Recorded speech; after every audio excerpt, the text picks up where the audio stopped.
Hello everyone. Hope you have been enjoying our previous lectures and English seems to be much simpler and easier with my lectures. Today I'm going to take up lesson 4 of your main reader Hornbill, Landscape of the Soul, written by Nathalie Truberoy. Now Nathalie is actually the wife of the Belgian ambassador to India, and she is an art historian. Who is an art historian? Basically कौन होते हैं जो various arts की चीज़ों को, art के forms को, उनकी हिस्ट्री क्या है उसको जानने की कोशिश करते हैं कि एक तरीके का आर्ट फॉर्म कब डेवलप हुआ, क्यों डेवलप हुआ, उसके बारे में रिसर्च करते हैं, स्टडी करते हैं. Nathalie is a very very well read author. बहुत ज़्यादा उन्होंने पढ़ा है और इंडिया की हिस्ट्री के बारे में, इंडियन हिस्ट्री के बारे में तो उन्हें बहुत नॉलेज है. एंड रिसेंटली वो बहुत ज़्यादा फेमस भी हुई हैं. अपनी एक बुक को ट्रांसलेट किया है उन्होंने, द सिटी ऑफ डीजे इंस, which is about the life and history of Delhi. This particular story, as far as the landscape of soul is concerned, is about the comparison of two creative art forms, the Chinese art form and the European art form. And like I had discussed with all of you when I was taking the lecture Voice of Rain, in that to understand a form of creativity, a creative form, maybe a poem or maybe a music piece or painting, one needs to have a very strong, a very good aesthetic sense. जब तक हमारी aesthetic sense जो है वो develop नहीं होगी, what is it? The power to appreciate and understand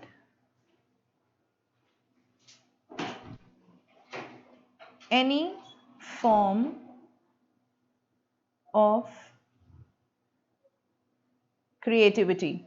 Now, this form could be art, painting, it could be music, it could be a poem, it could be a drawing, anything, anything. इस की beauty को, किसी भी art की beauty को समझने के लिए और उसे अप्रिशिएट करने के लिए a person needs to have aesthetic sense. This aesthetic sense is the way in which a person can actually understand the beauty of a form of art. अगर आप किसी भी क्रिएटिव फॉर्म के सौंदर्य को, उसकी जो विशेषता है उसको समझ सकते हो, तो दैट मीन्स आपकी एस्थेटिक सेंस जो है वो डेवलप्ड है. When we are going to actually discuss this story, it is basically not a story, it is actually a discussion on two types of lines of thought. दो तरीके के line of thoughts हैं कि painting किस तरीके से बनाई जा सकती है. दो तरीके के पेंटर्स हैं, एक चाइनीज पेंटर का point of view and European painters के पॉइंट ऑफ व्यू को इसमें जो है डिस्कस किया गया है. So here this particular lesson is divided into three discussion areas. Three discussion areas. The first one is anecdotes of Chinese and European painting. What is the meaning of anecdote? Anecdote is a short story or a tale. छोटी कहानियां बताई गई हैं जो Chinese और European painting से related है. इनकी पुरानी फोक टेल्स हैं जो चाइना में और यूरोप की कंट्रीज में बहुत ज़्यादा पॉपुलर है. The second area of discussion is Taoism. What is Taoism? Taoism is a philosophy. एक सोच है, एक साइंस है to understand the mystery of the universe. जो इस यूनिवर्स के अंदर कैसे दिन होता है, कैसे रात होती है, या कैसे जो एक सृष्टि का नियम है वो चलता रहता है। तो जो भी ये हाउ डज इट हैपन, अगर हम एक लेमैन लैंग्वेज में समझे तो ये एक कोई डिवाइन पावर है, कोई सुपर पावर है जो ये सब कुछ कर रही है। और एक आर्टिस्ट का नजरिया इस पूरी मैकेनिज्म को समझने का कि ये सृष्टि की संरचना कैसे हुई, और ये जो सृष्टि है, ये जो पूरी हमारा यूनिवर्स है, ये चल कैसे रहा है, उसको समझने के लिए और in the form of painting express करने की आर्ट को दाओइज्म कहते हैं। Next area of discussion in this particular lesson is shanshui in Chinese paintings.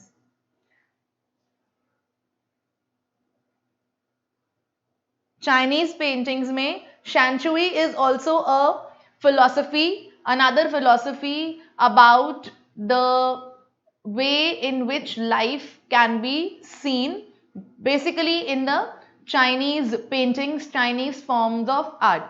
It is very important to divide this particular lesson into these discussion areas so that understanding the lesson becomes a little easier.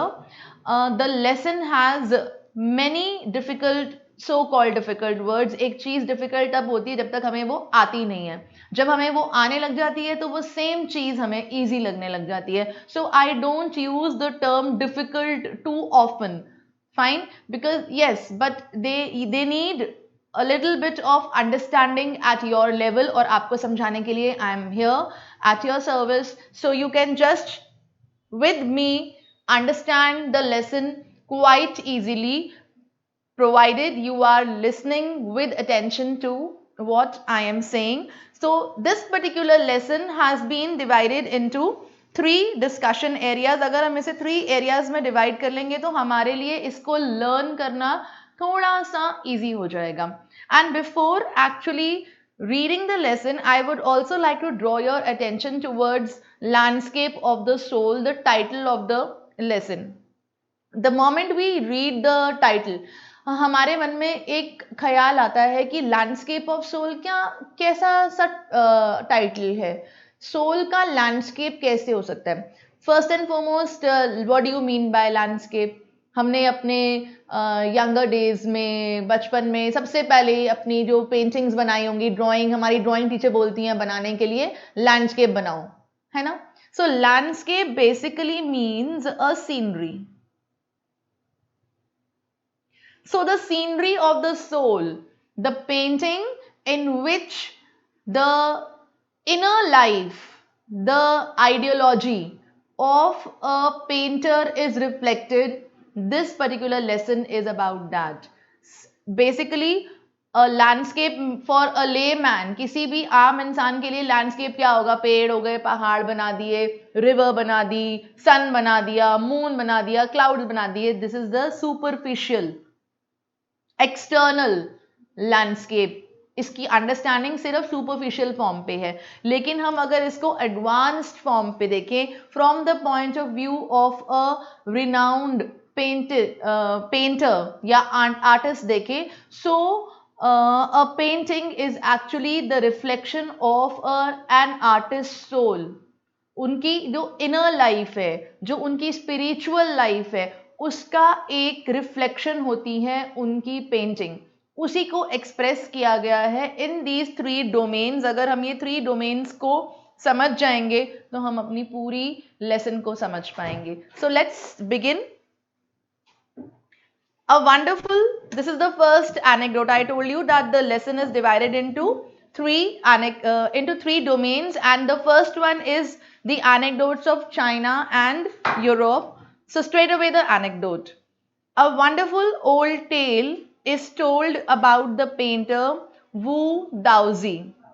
Wu Daozi was a painter who lived in the 8th century. His last painting was a landscape commissioned by the Tang Emperor Xuanzong. Commission means he had specially ordered him. Wu Daozi को specially Tang emperor Xuanzong ने order किया था that he has to make a landscape, एक scenery बनानी है to decorate a palace wall, palace की एक wall को डेकोरेट करने के लिए.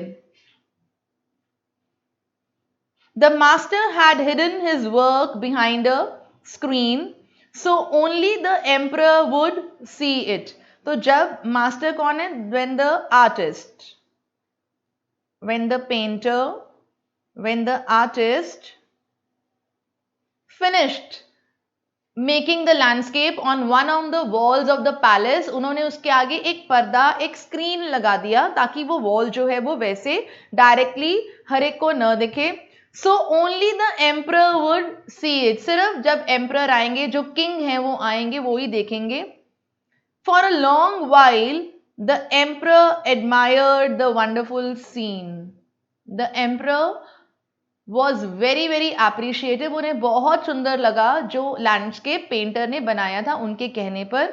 डिस्कवरिंग, उन्होंने क्या क्या देखा उसके ऊपर? फॉरेस्ट देखे, high mountains, waterfalls, clouds floating in an immense sky, in a huge sky, in a vast sky. बहुत खुला आसमान है, पूरी पैलेस की एक वॉल पे पेंटिंग बनी हुई है, तो आप इमेजिन कर सकते हैं कितनी ह्यूज पेंटिंग होगी, कितनी बड़ी पेंटिंग होगी.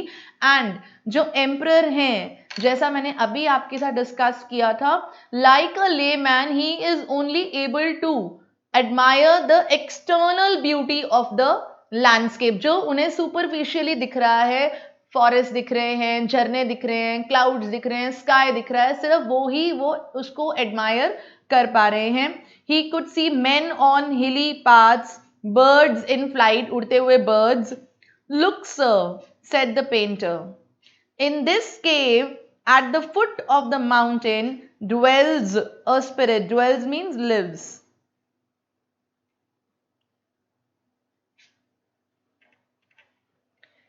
ये जो माउंटेन के बिल्कुल नीचे एक केव है, एक गुफा बनी हुई है, इसके अंदर एक स्पिरिट रहता है, एक आत्मा रहती है.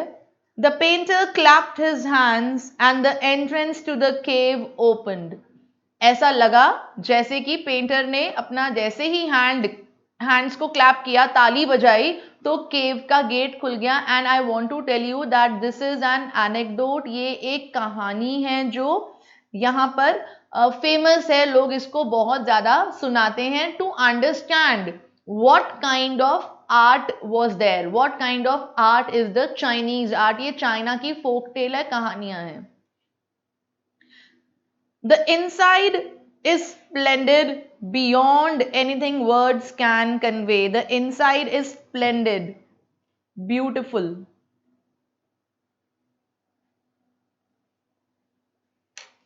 Beyond anything words can convey. They cannot be, the beauty of the view inside the cave cannot be expressed in words. उसको शब्दों में आप एक्सप्रेस ही नहीं कर सकते, वो इतनी खूबसूरत है. Please let me show your majesty the way. ये बहुत इंपॉर्टेंट लाइन है. This is set in your exams also. Please let me show your way the majesty. Fine. So here let's make notes here at the bottom of the page. Way. Way can actually mean literally the way inside the cave, and the way or method to interpret or understand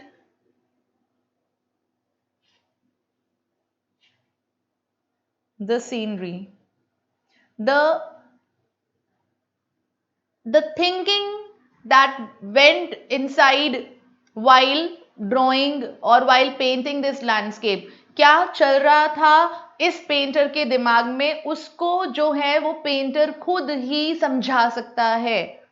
Nobody else can understand कि painter की क्या perspective था, painter ने क्या सोचकर ये जो landscape है बनाया, उनके अंदर क्या उनकी जो धारणा थी, क्या आइडियोलॉजी थी, वो उन्होंने इसके अंदर रिफ्लेक्ट करी है. So the painter is saying that come I will show you the way how you have to interpret it. मैं क्या कहना चाहता था, मैंने क्या डिपिक्ट किया है इस लैंडफॉर्म के तरीके, इस लैंडस्केप के तरीके से.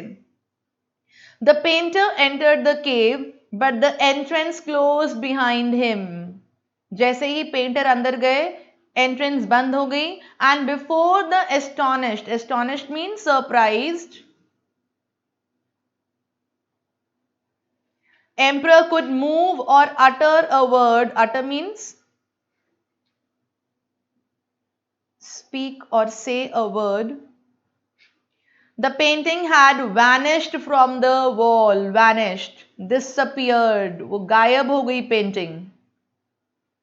And I repeat, it is just a story. ऐसा एक्चुअल में नहीं हो सकता, लेकिन ऐसी फोक टेल्स का इंपॉर्टेंस है क्योंकि इनसे हमें एक मैसेज मिलता है. क्या मैसेज मिलता है, we will just learn in a moment. From the wall not a trace of Wu Daozi's brush was left and the artist was never seen again in this world. ना तो painting दिखी और दोबारा कभी ना तो वो आर्टिस्ट, वो पेंटर दिखा. सब कुछ गायब हो गया क्योंकि वो एक उस पेंटर की सोच थी. वो पेंटर ही समझ सकता था उसने क्या ड्रॉ किया है. सो जब पेंटर गया तो उसके साथ साथ उसकी सोच, उसकी जो लैंडस्केप की पेंटिंग थी वो भी उसके साथ ही वैनिश हो गई, डिसअपियर हो गई. Such stories played an important part in China's classical education. Classical art form के बारे में जब भी एजुकेट करना है लोगों को, बच्चों को, तो उन्हें ये वाली जो स्टोरीज हैं ये सुनाई जाती हैं. जैसे आपको भी अब बेटर समझ में आएगा कि Chinese perspective, Chinese point of view क्या है ड्राइंग का. The books of Confucius and जू हैंगजी are full of them. They help the master to guide his disciple in the right direction. Confucius और Zhuangzi कौन है? They are Chinese philosophers. Chinese philosophers. इन्होंने जब books लिखी तो अपनी बुक्स के अंदर ऐसी, ये तो एक कहानी आपने पढ़ी है, ऐसी बहुत सारी कहानियां उन्होंने इसके अंदर लिखी ताकि लोग ऐसी कहानियों को पढ़ के चाइनीज आर्ट फॉर्म को, दाओइज्म को समझ सकें, वो क्या फिलॉसफी है उसको समझ सकें. कोई भी जो एक डिसाइपल है, जो स्टूडेंट है, जो फॉलोवर है, उसको उसके जो मास्टर हैं, जो उनके गाइड है, वो प्रॉपरली गाइड कर सकें इन कहानियों को उन्हें सुनाकर, बताकर. Beyond the anecdote they are revealing of the spirit. They are revealing of the spirit. Revealing means they disclose, they tell. The spirit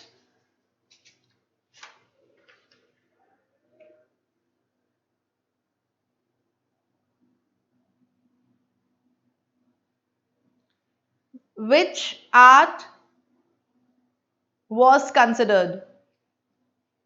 So they tell us कि आर्ट फॉर्म का क्या इंपॉर्टेंस था उस टाइम पर.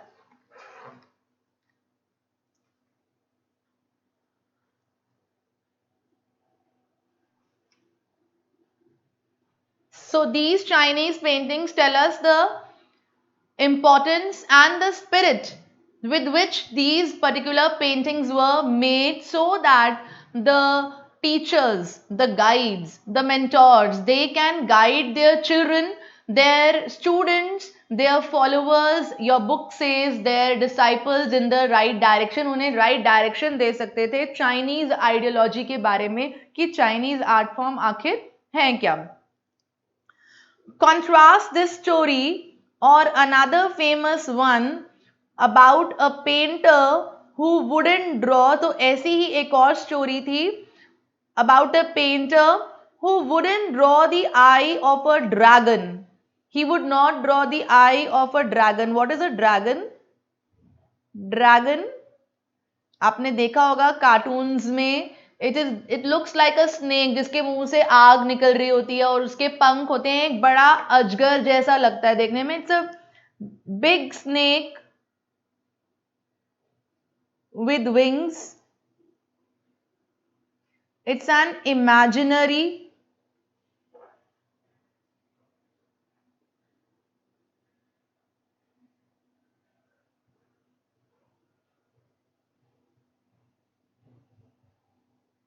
creature.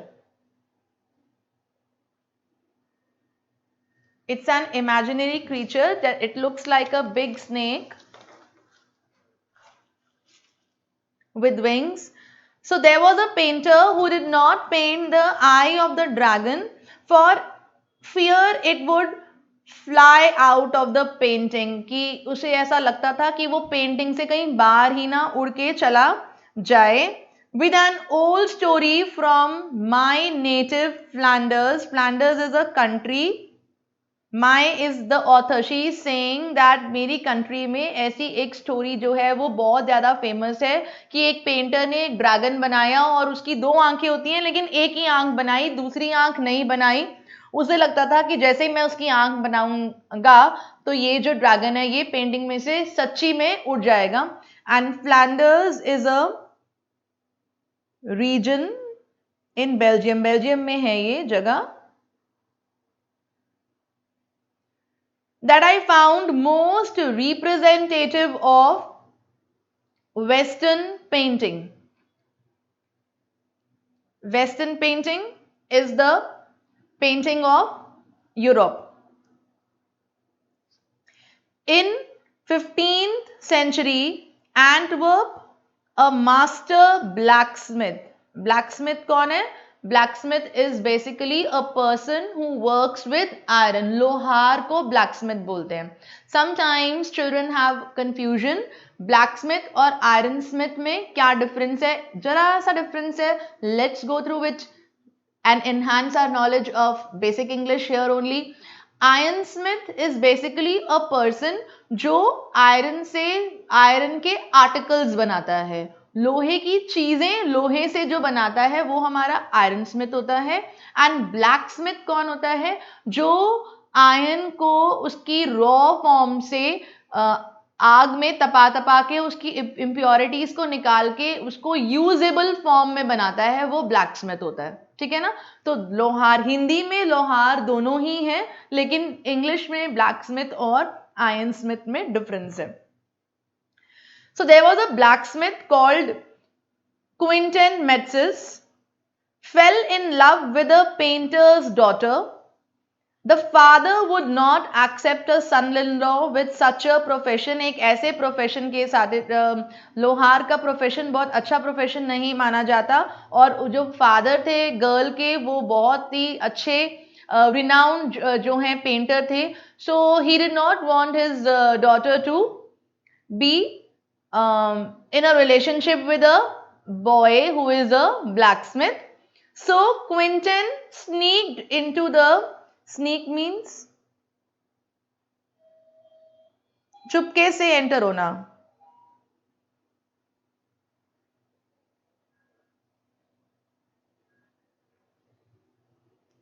Entered stealthily, चुपके से enter हुए into the painter's studio and painted a fly on his latest panel. Panel is a board. जिस बोर्ड के ऊपर आर्टिस्ट अपनी पेंटिंग बनाते हैं उसको पैनल बोलते हैं. ठीक है ना. तो जो उन्होंने पेंट किया हुआ था, पेंटिंग रेडी की हुई थी पैनल के ऊपर, उसके ऊपर एक छोटी सी मक्खी, एक छोटी सी फ्लाई जो है इस ब्लैकस्मिथ ने, क्विंटन मेट्सिस ने पेंट कर दी विथ सच डेलिकेट रियलिज्म, इतनी ज्यादा रियल लग रही थी वो,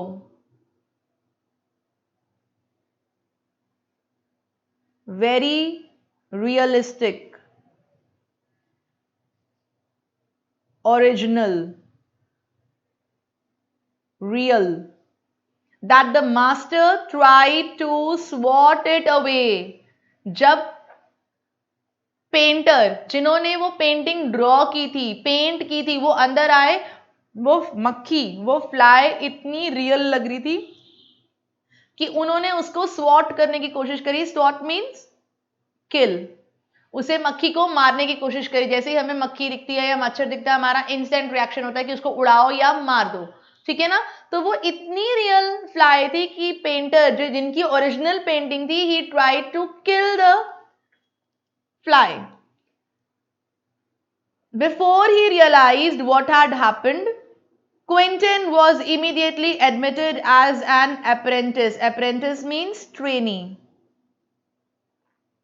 उन्होंने, जो क्विंटन जो एक ब्लैकस्मिथ थे, उन्हें अपना ट्रेनी बना लिया. Into his studio, he married his beloved and went on to become one of the most famous painters of his age. This is also a story, this is also an anecdote which tells us about the European perspective of painting, in which you draw a painting which is quite real. Fine. So Quinton ने जो वो fly बनाया, उसकी वजह से जो उनके original painter थे, उन्होंने क्विंटन को अपने अंदर ट्रेनिंग देने के लिए मान गए, और ट्रेनिंग लेकर Quinton became a very very famous painter. These two stories illustrate, they highlight, they show what each form of art is trying to achieve. What each form of art, both are different. हमने सबसे जो पहले वाला anecdote पढ़ा, जो पहले story पढ़ी, it was about the Chinese art, and the second story was based on the Western or the European art.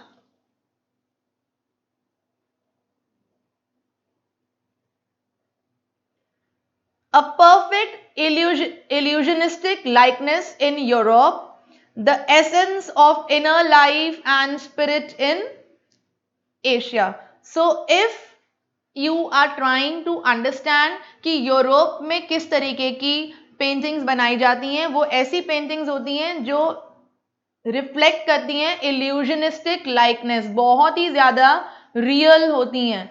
ऐसा लगता है कि बिल्कुल उस ऑब्जेक्ट को ही सामने, जिसकी पेंटिंग बनाई है वो ही ऑब्जेक्ट ही सामने रख दिया है. काफी हद तक ये पेंटिंग्स के अंदर 3D इफेक्ट भी यूज होता है. And the essence of inner life and spirit in Asia, Asia में खास तौर पे, यहाँ पे हम चाइनीज पेंटिंग्स की बात कर रहे हैं, उसमें पेंटर की इमोशंस, पेंटर के अंदर की फीलिंग्स, पेंटर की जो थिंकिंग है, वो रिफ्लेक्ट होती है पेंटिंग्स के अंदर, rather than depicting the exact object. वो पूरा का पूरा ऑब्जेक्ट वैसे के वैसा पेंट करने में बिलीव नहीं करते हैं, उनकी आइडियोलॉजी डिफरेंट है. In the Chinese story, the emperor commissions a painting and appreciates its outer appearance. We have discussed this कि सिर्फ जो बाहर की जो external appearance है, सिर्फ उसी को appreciate कर पाते हैं, but the artist reveals to him the true meaning of his work. उसने क्या ड्रॉ किया था, क्या पेंट किया था पैलेस की वॉल के ऊपर, ये सिर्फ उस आर्टिस्ट को ही पता था. The emperor may rule over the territory he has conquered. एक emperor कितने भी ज्यादा पावरफुल क्यों ना हो, वो अपने पूरे किंगडम के ऊपर रूल कर सकते हैं. जिस भी कंट्री के ऊपर उन्होंने को डिफीट करके कॉन्कर किया है, जीत हासिल करी है, उसको वो जो है रूल कर सकते हैं. But only the artist knows the way within. Only the artist knows the way how to interpret and explore further, deeper the meaning of the landscape. And here is the same line, quite similar to what we had read on page 1 of this lesson. Very frequently questions will be based on this. Let me show the way. The Dao, a word that means both the path or the method. It's given over here. I explained it to you earlier also. We have made notes also. And the mysterious works of the universe. It is very, very, very important.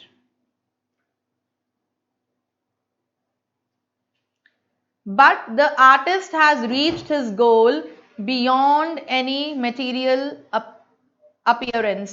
जो artist हैं उन्होंने जो है अपना M achieve कर लिया है, क्योंकि वो कोई भी चीज को मेटीरियलिस्टिक पॉइंट ऑफ व्यू से नहीं देखना चाहते हैं, उसको एक बाहरी आउटसाइड व्यू से नहीं देखना चाहते हैं, मेटीरियलिस्टिक व्यू को नहीं देखना चाहते, इंटरप्रेट करना चाहते हैं, उसकी इंटरनल वैल्यू को इंटरप्रेट करना चाहते हैं.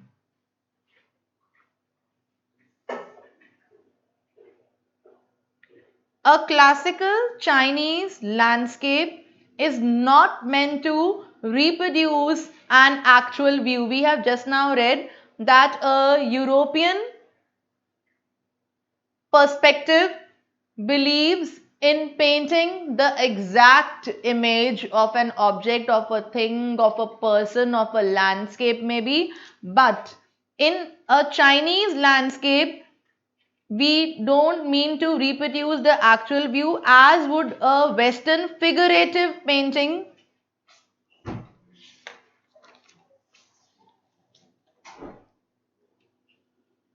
Figurative means form of art quite close to life. जब वो बहुत close to life होगी तो क्या होगी, बहुत ज़्यादा real होगी. Whereas the European painter wants you to borrow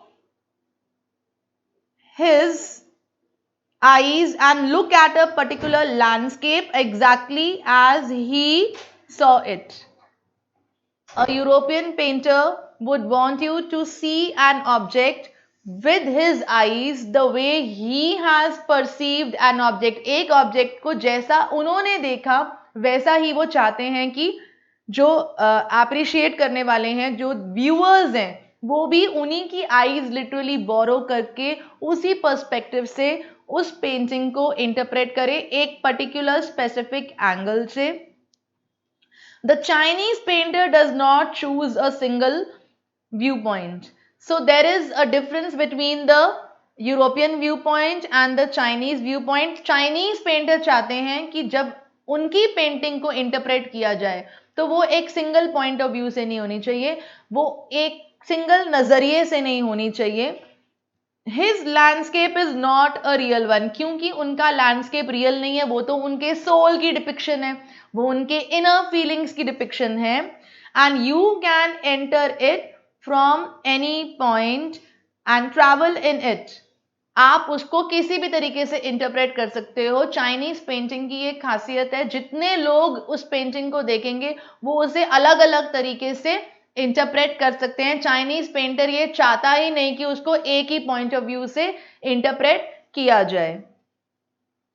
the artist creates a path for your eyes to travel up and down. आप पूरी जो उनका लैंडस्केप है, जो उनकी पेंटिंग है, उसके अंदर आप ऊपर देखो, ऊपर से नीचे देखो, फिर नीचे से ऊपर देखो, इन अ लेजरली मूवमेंट, बहुत ही आराम से, बहुत ही ज्यादा उसकी ब्यूटी को, उसके मीनिंग को समझते हुए.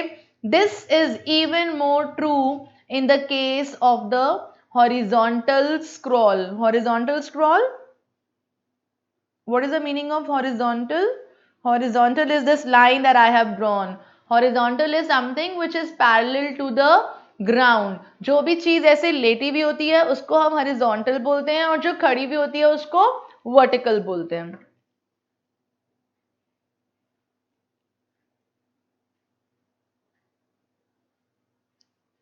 parallel to the ground is horizontal, in which the action of slowly opening one section of the painting, then rolling it up to move on to the other, adds a dimension of time which is unknown in any other form of painting. Chinese painting में एक ऐसी तरीके की painting भी बनाई जाती है जिसके अंदर स्क्रॉल्स होते हैं. Scroll is a role.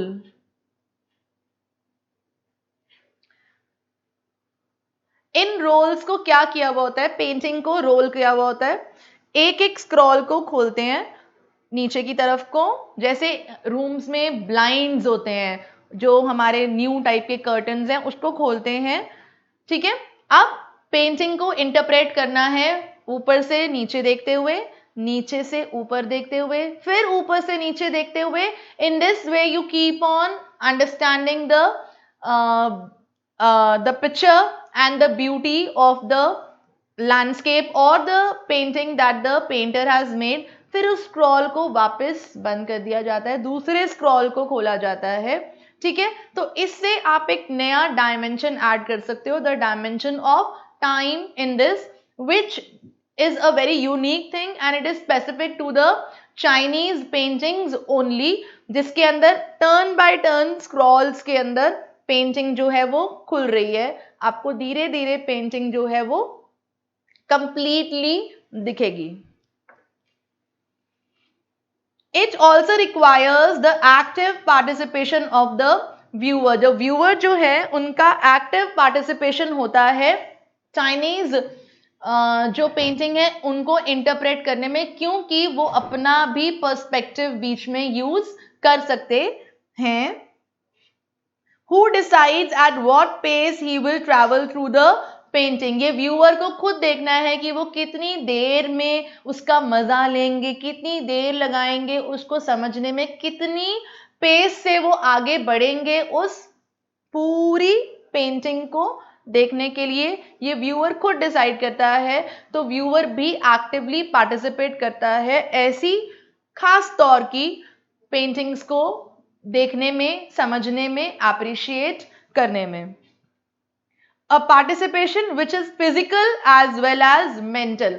Physical participation है, आपकी आईज मूव कर रही हैं, आप हैंड से स्क्रॉल को खोल रहे हो, फिर बंद कर रहे हो, फिर दूसरा स्क्रॉल खोल रहे हो. और मेंटल पार्टिसिपेशन है आपकी, आप उसको इंटरप्रेट करने की कोशिश कर रहे हो, आप उसकी ब्यूटी को समझने की कोशिश कर रहे हो. You are trying to understand कि पेंटर के माइंड में क्या चल रहा होगा, उसने क्या बनाया है इस पेंटिंग के अंदर. So the viewer is involved both at the physical as well as at the mental level while interpreting and appreciating a Chinese painting. The Chinese painter does not want you to borrow his eyes, just like the European painter who wants the viewer to borrow his eyes and see a thing from his perspective, his point of view only. Chinese जो हैं painter वो ये नहीं चाहते कि हम जो हैं जो देखने वाला है वो उन्हीं के नजरिए से देखे उनकी पेंटिंग को. वो क्या चाहते हैं, He wants you to enter his mind. उनकी सोच को समझो, उनकी आईज मत बोरो करो, उनका नजरिया मत लो आप उनकी सोच को समझो. The landscape is an inner one. It is the landscape, it is the depiction, it is the scenery of his inner feelings, a spiritual and a conceptual space. So it is something which is coming from within. It is an idea which is abstract, जिसको देखा नहीं जा सकता, जिसे हाथ से touch नहीं कर सकते, ऐसी फीलिंग्स को उन्होंने पेंट किया है, पेंटिंग के फॉर्म में शो किया है. तो उनकी पेंटिंग को समझने के लिए आपको पेंटर के माइंडसेट को भी समझना पड़ेगा. So what we have basically done in this discussion is that we have tried to understand the second domain of today's discussion. We have tried to understand the difference between European art versus Chinese art in these lines. They are very important. Frequent questions will be asked in the examination and we will pick up details from here only. This concept is expressed as Shanshui. Literally mountain water, which used together represent the word landscape. Landscape means a mixture of mountain and water. अगर हमने अपने previous classes की knowledge को भी अगर हम use करें और सोचें तो जब भी हमें लैंडस्केप बनाने के लिए बोला जाता था अक्सर हम उसके अंदर mountain, sky, water in the form of a river या सी बनाते थे. उस समय शायद हमने कभी सोचा ही नहीं कि हम ये सारी चीजें क्यों बना रहे हैं लैंडस्केप के अंदर. हमें हमारी ड्राइंग टीचर ने एक्सप्लेन ही नहीं किया that landscape means mountains and water. जब ये दोनों चीजें एक साथ डिपिक्ट होंगी तभी लैंडस्केप बना पाएंगे. Which used together represent the word landscape. More than two elements of an image, these represent two complementary poles. यहाँ पे हम एक और छोटी सी vocabulary की बात सीखेंगे. Complementary. This complementary is with alphabet E. इस complementary का क्या मतलब होता है? इस कॉम्प्लीमेंट्री का मतलब होता है कि एक दूसरे के साथ चलना. Red colour complements yellow colour, ठीक है ना. एंड एक दूसरे के पूरक होना. एंड इस कॉम्प्लीमेंट्री का क्या मतलब होता है? आपको किसी से कोई कॉम्प्लीमेंट अगर मिला है, ठीक है ना, words of appreciation, maybe a token of appreciation, fine. When you are giving regards to someone, हम कहते हैं जब हमने होटल में एंट्री करी तो हमें कॉम्प्लीमेंट्री ड्रिंक मिला. What is the meaning of complimentary drink? A drink to give regards to the customer, give respect to the customer. So if there is a difference in this complimentary, there is I over here. और जो हमारा complementary जो हम अपने lesson में पढ़ रहे हैं वो कॉम्प्लीमेंट्री हमारा ई वाला कॉम्प्लीमेंट्री है. तो हम थोड़ी सी अपनी वोकैबुलरी इंक्रीज करेंगे, बेटर करेंगे और अपना लेसन भी साथ में कंटिन्यू करेंगे. So these mountains and water represent complementary poles which are the fulfillers of each other. वो एक दूसरे को पूरा बनाते हैं. Reflecting the Taoist view of the universe. This is again a philosophy. Confused नहीं होना, घबराना नहीं है क्या words आ गए इसके अंदर. तो it just means a philosophy. ये एक साइंस है, एक थियोरी है. क्या थियोरी है? The mountain is yang reaching vertically upwards. जो माउंटेन है वो यांग को रिप्रेजेंट करता है, वो हाइट को रिप्रेजेंट करता है. हाइट जो हमें हेवन तक लेके जाती है. ऐसा माना जाता है कि ऊपर स्काई में हेवन है. Stable, warm and dry in the sun while the water is yin.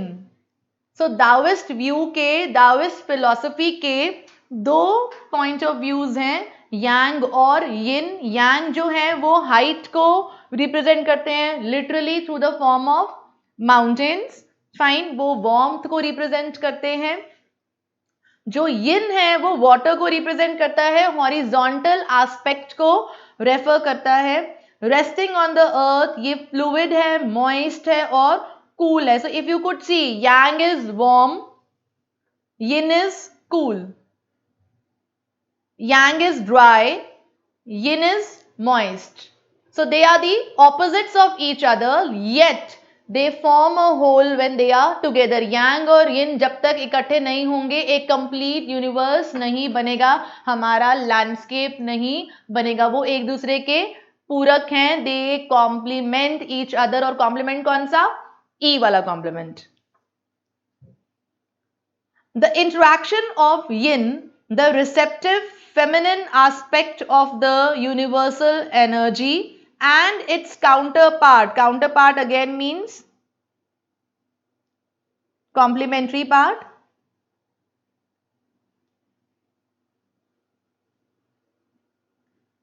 Equivalent बोल सकते हैं हम. जो उसका इक्विवेलेंट है वो यांग है, जो एक्टिव है और मैस्कुलिन है. अगर हमें फेमिनिन चीजें दिखानी है अपने लैंडस्केप के अंदर तो हम यिन वाली चीजों को यूज करेंगे, और अगर हमें मैस्कुलिन मेल रिलेटेड चीजें दिखानी है तो हम यांग का यूज करेंगे. Is of course a fundamental notion means idea of Taoism. What is often overlooked is an essential third element. This is very important. इसके ऊपर एग्जामिनेशन क्वेश्चन बनते हैं बहुत ज्यादा. The middle void. Middle void क्या है? Middle void को overlook क्यों कर देते हैं? मिडिल वॉइड की क्या इंपॉर्टेंस है? फेवरेट क्वेश्चन है एग्जामिनर्स का, ऑलमोस्ट हर बारी आ ही जाता है एग्जाम्स में. Where their interaction takes place, जहां पर यिन और यांग मिलते हैं किसी भी फॉर्म में. अगर मैं पेंटिंग कर रही हूं तो पेंटिंग में जोन से पॉइंट पे माउंटेन और वाटर का जो एक मिलने वाला पॉइंट है उस पॉइंट को आप मिडिल वॉइड बोलते हो. ये तो बहुत ही लेमैन्स लैंग्वेज हो गई जो मेरी और आपकी लैंग्वेज है, क्योंकि हम अपने आप को परफेक्ट आर्टिस्ट नहीं मानते. लेकिन अगर हम एक आर्टिस्ट के पॉइंट ऑफ व्यू से सोचें तो ये एक ऐसा पॉइंट है जो एक वॉइड है, एक खाली जगह है, एक वैक्यूम है जहां पर सारी एनर्जीज का इंटरैक्शन होता है. Where their interaction takes place, this can be compared with the yogic practice of प्राणायाम. अब जो लोग प्राणायाम करते हैं उनको तो ये एकदम से समझ में आ जाएगी बात, और जो लोग नहीं करते हैं उन्हें हम समझाएंगे. क्या मतलब है उसका? Breathe in, retain, breathe out. क्या करते हैं हम प्राणायाम में? एयर अंदर लेते हैं, फिर अंदर रोकते हैं सांस को, फिर सांस को बाहर निकाल देते हैं. जिस टाइम पे, जितनी ड्यूरेशन के लिए हम सांस को अंदर रोकते हैं, that is the middle point.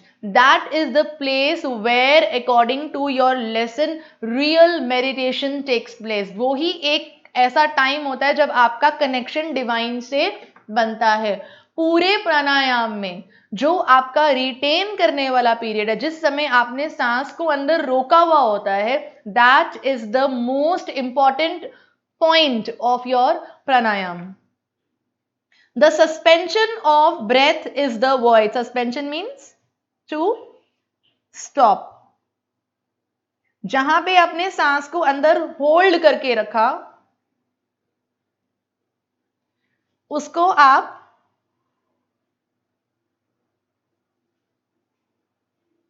void बोलते हो. Where meditation occurs, the middle void is essential.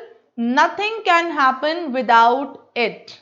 Hence the importance of the white, unpainted space in Chinese landscape. Chinese landscape में जो artists बनाते हैं वो अपने landscape में एक white portion छोड़ते हैं.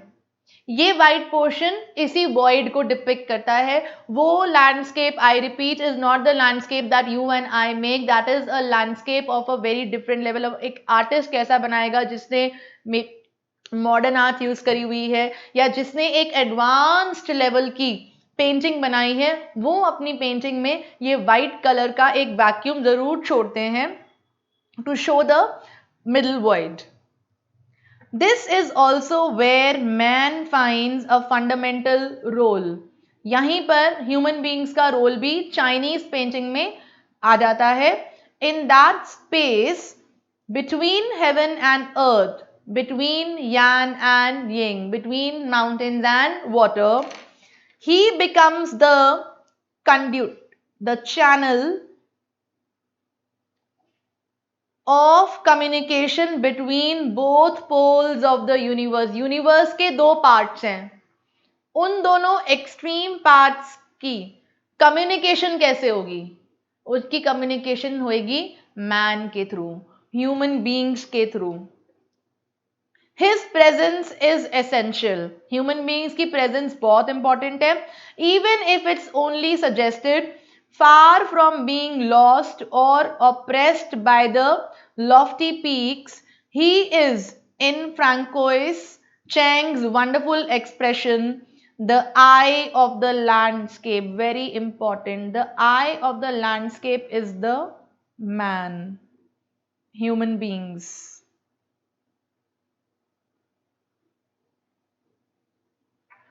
चाहे हम मैन के बारे में ज्यादा उसको इम्पोर्टेंस ना दें, ठीक है ना, चाहे हम ये कहें कि जो मैन है उसको क्योंकि एक इम्पोर्टेंट रोल नहीं दिया जा रहा तो ये उनके साथ एक हार्श ट्रीटमेंट हो रहा है। But in the words of Francois Cheng, he is a Chinese philosopher,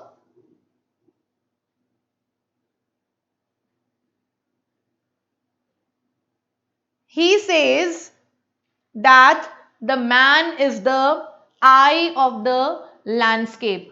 Eye of the landscape.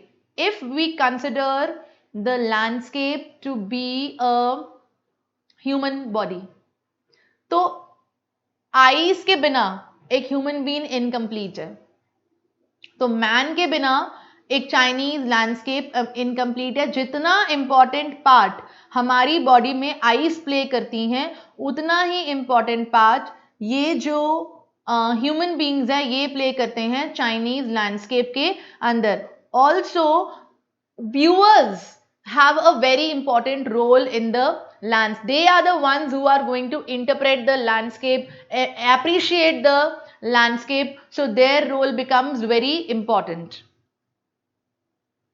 Now the next aspect of your lesson, very simple, not related to what we have done till now, ये एक बिल्कुल ही totally aspect है और बहुत simple है। When French painter Jean Dubuffet mooted the concept of art brut, when he thought about the concept of art brut in the 1940s, the art of the untrained visionary. Untrained visionary. Visionary is a person who has original and different ideas. Was of minority interest. ऐसे artist जिन्होंने training नहीं ली हुई लेकिन फिर भी वो इतना सुंदर काम करते हैं। कई बार ऐसा होता है म्यूजिक में, सिंगर्स जिन्होंने कोई भी ट्रेनिंग नहीं ली हुई, क्लासिकल की ट्रेनिंग नहीं ली हुई, लेकिन इतना बढ़िया वो गा लेते हैं। Similarly it was Jean Dubuffet who felt that there are artists जो कि बहुत ही ज्यादा अच्छी सोच रखते हैं और बहुत ही अच्छा जो है वो पेंटिंग कर सकते हैं, उनको आर्ट ब्रूट कहते हैं। It was of minority interest means little interest, किसी ने उनकी बात पे इतना गौर नहीं किया क्योंकि आर्टिस्ट और painters, all these creative people are suppose to be trained, बहुत ही ज्यादा हाई प्रोफाइल उच्च दर्जे के होते हैं और जब तक ट्रेनिंग ना मिले तो आप एक वेल नोन आर्टिस्ट नहीं माने जाओगे। From its almost weld beginnings, weld मतलब कवर्ड, छुपी हुई, hidden beginnings, outsider art has gradually become the fastest growing area of interest in contemporary art internationally. So there is a form of art which is called outsider art, which is now taking interest internationally. इसके बारे में लोग बहुत इसको appreciate भी कर रहे हैं और इसको बहुत ज़्यादा जो है इसको एक बहुत अच्छे लेवल पर इसको माना भी जाने लग गया है। This genre is described as the art of those who have no right to be artists. They have no right, कोई हक नहीं है आर्टिस्ट बनने का। क्यों? क्योंकि वो ट्रेंड नहीं है। As they have received no formal training. yet show talent and artistic insight means deep understanding of art. उनको बहुत नॉलेज है आर्ट के बारे में, लेकिन क्योंकि वो ट्रेंड नहीं है, उनके आर्ट को क्या बोला जाता है? उनके आर्ट को बोला जाता है outsiders art. Their works are a stimulating contrast to a lot of mainstream offering. और उनके जो वर्क हैं वो बहुत ही ज्यादा encouraging है, बहुत ही ज्यादा इंस्पिरेशनल है.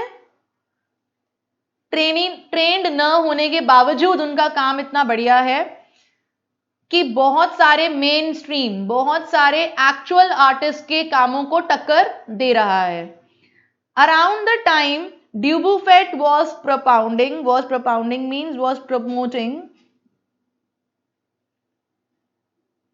his concept in India.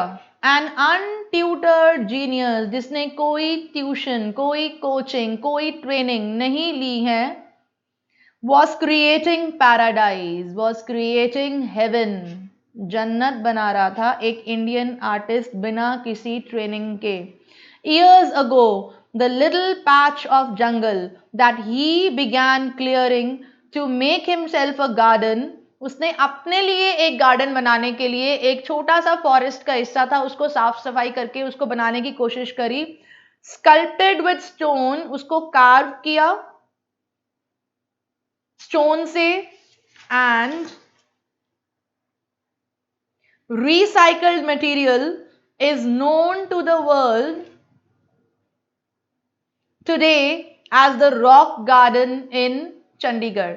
जो चंडीगढ़ का रॉक गार्डन है उसको डिजाइन कर रहे थे कौन? It's 80-year-old creator director Nek Chand.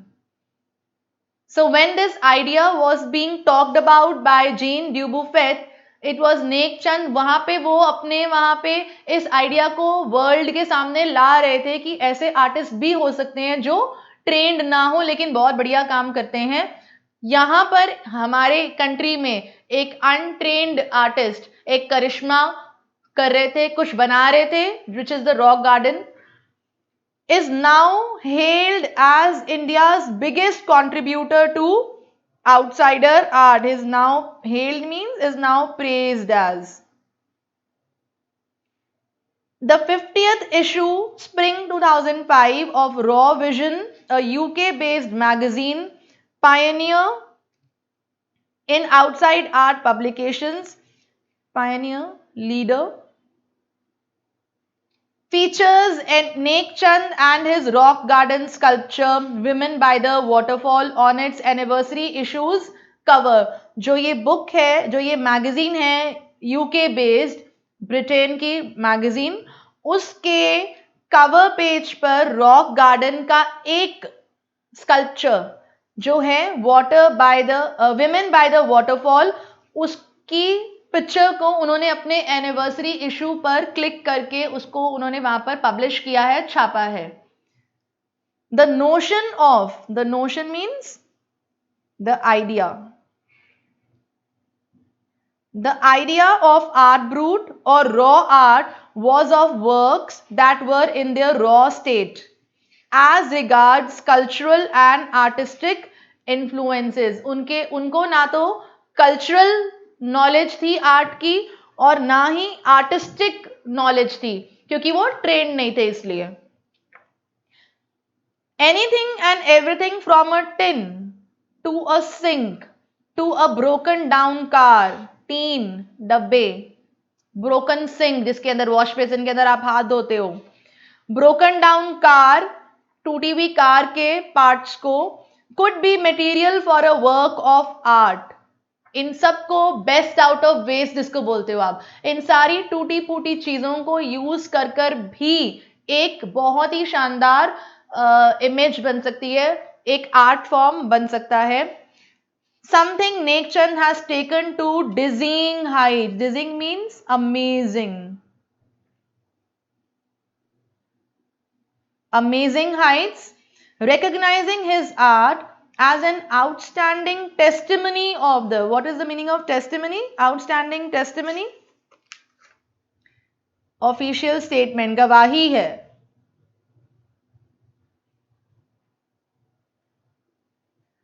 Of the difference a single man can make when he lives his dream. एक पर्सन जो अपने सपनों को पूरा कर सकता है, साकार कर सकता है, उसकी जीती जागती गवाही है, उसका जीता जागता मिसाल है Nek Chand. The Swiss Commission for UNESCO will be honoring him by way of a European exposition of his works. The 5-month interactive show Realm of Nekchand. Realm of Nekchand means region, area. Works of Nekchand beginning October will be held at leading museums in Switzerland, Belgium, France and Italy. The biggest reward is walking through the garden and seeing people enjoy my creation. Nekchand says that okay fine, उनको इतना ज़्यादा name and fame मिल रहा है, इतनी publicity मिल रही है foreign countries में, उनके आर्ट को बहुत ज़्यादा पसंद किया जा रहा है, बट नेकचंद सेज कि उनको सबसे ज़्यादा खुशी तब मिलती है जब वो अपने गार्डन में लोगों को टहलता हुआ देखते हैं, उनके वर्क फॉर्म को एडमायर करता हुआ देखते हैं, एंजॉय करता हुआ देखते हैं। Hope the lesson is clear to all of you. See you in the next lecture with the question answers of landscape of the soul, and I hope whatever doubts are remaining that will be clarified in the next lecture. Bye bye for now. Keep watching.